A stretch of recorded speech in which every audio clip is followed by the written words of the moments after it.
Olá, hoje vamos falar sobre o tal referencial, que talvez não tenha ficado claro lá no 16º programa e que hoje pretendemos dar ênfase especificamente para esse ponto. Eu sou Eric Reis e está começando mais um Filosofando em Deus.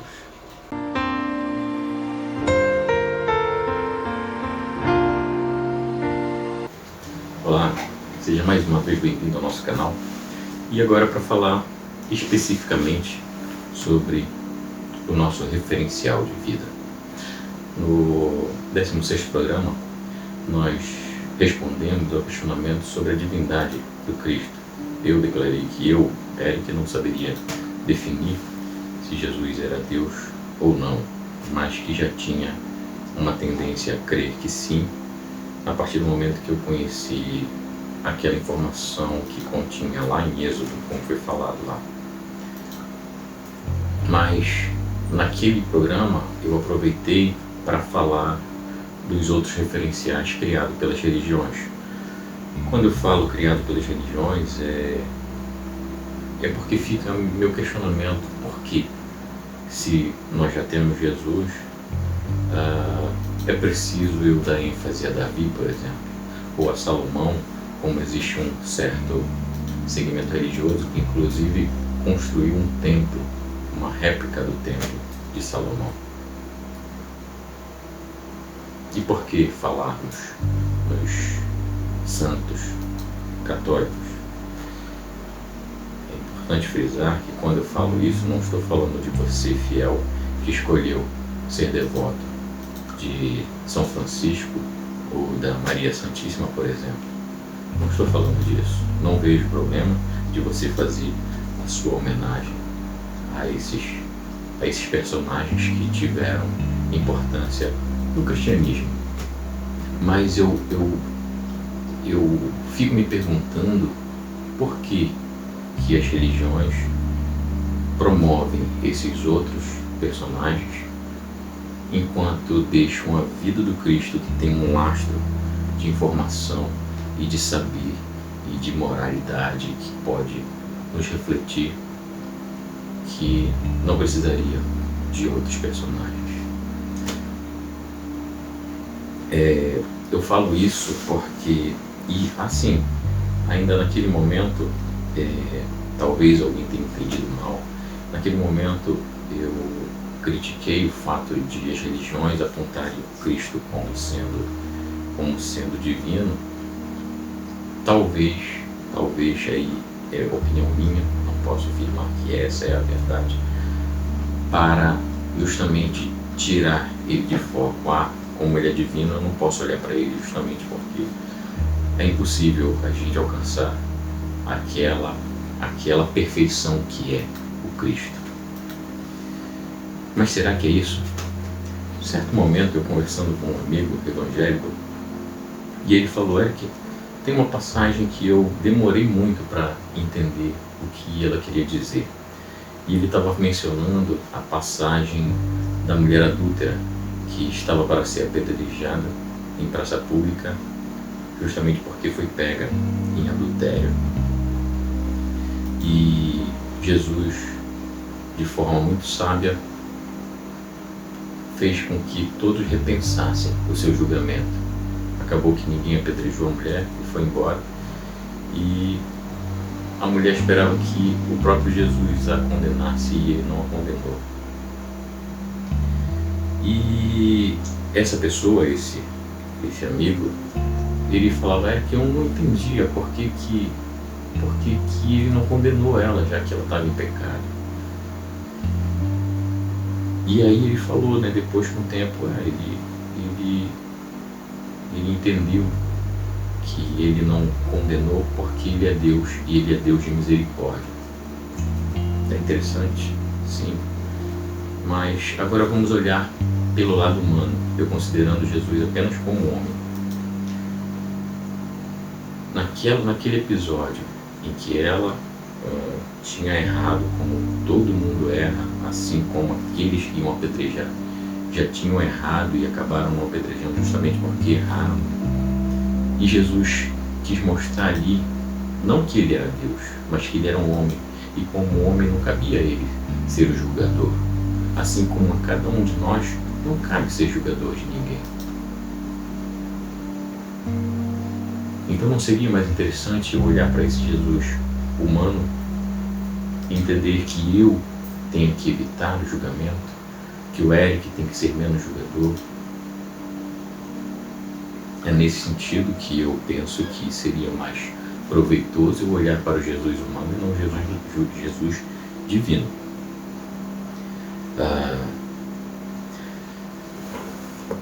Um outro ponto de vista, em relação aos personagens que as religiões evidenciam. Para que eu preciso? Volto a responder, a falar. Com todo respeito, não é em relação ao fiel que escolheu ter devoção por um santo, ou pela Maria Santíssima, ou pelo rico e bem-sucedido Salomão, ou pelo fidelíssimo Davi.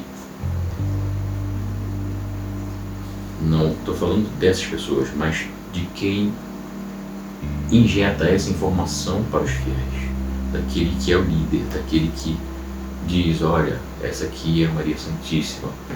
Eu digo isso porque eu ouvi de um padre, ninguém me falou, eu ouvi um padre dizer que não existia amor maior do que o de Maria. Bom, então, se foi esse a verdade, então para que Jesus morreu na cruz? Então essa é a interrogação.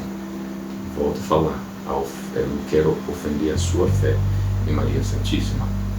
Eu quero que você entenda que existe um referencial, e esse referencial é maior. É bom a gente lembrar o que Jesus falou sobre João Batista. Ele disse que João Batista era o maior dos homens na terra, mas mesmo ele sendo maior na terra, ele era menor que o menor no céu.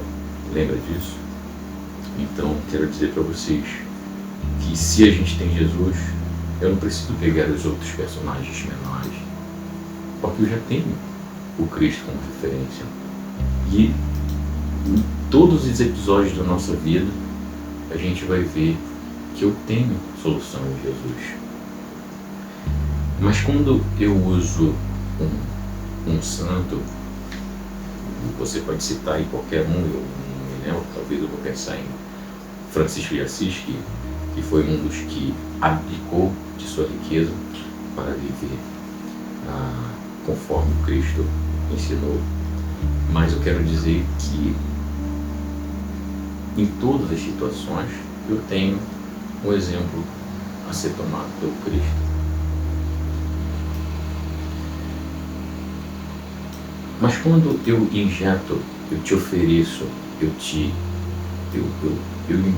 coloco na sua cabeça que o santo tal, ou que o personagem tal que é o caminho a ser seguido, eu estou excluindo o exemplo de vida, o caminho que o próprio Cristo disse, o caminho que ele é, o exemplo de vida que ele foi e a salvação que ele representa.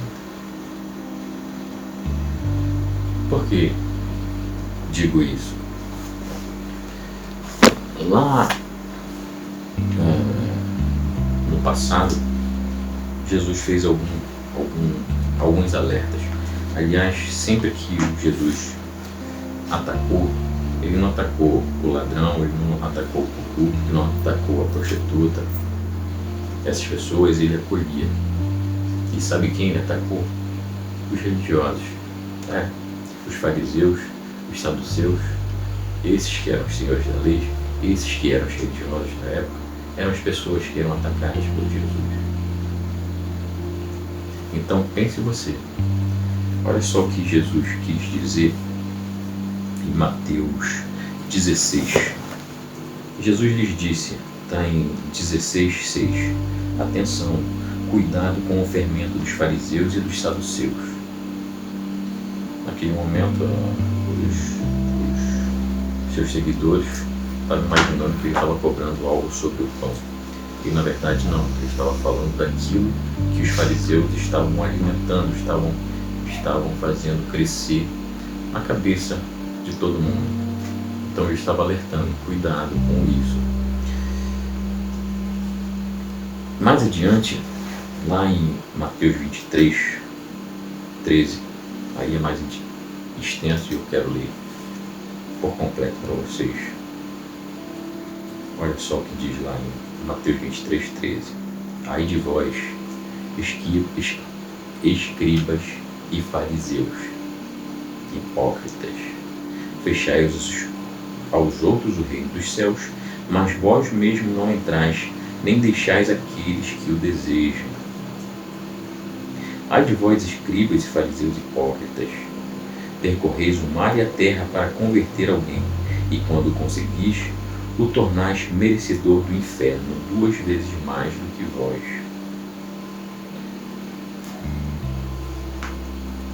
Bem, esse ponto eu estou lendo para vocês, porque como sabido por todos, e se alguém não sabe, vai ficar sabendo agora, estamos vivendo um período de transformação, que alguns chamam de período apocalíptico. E muitos dos religiosos que a gente confia, que a gente admira, que a gente idolatra,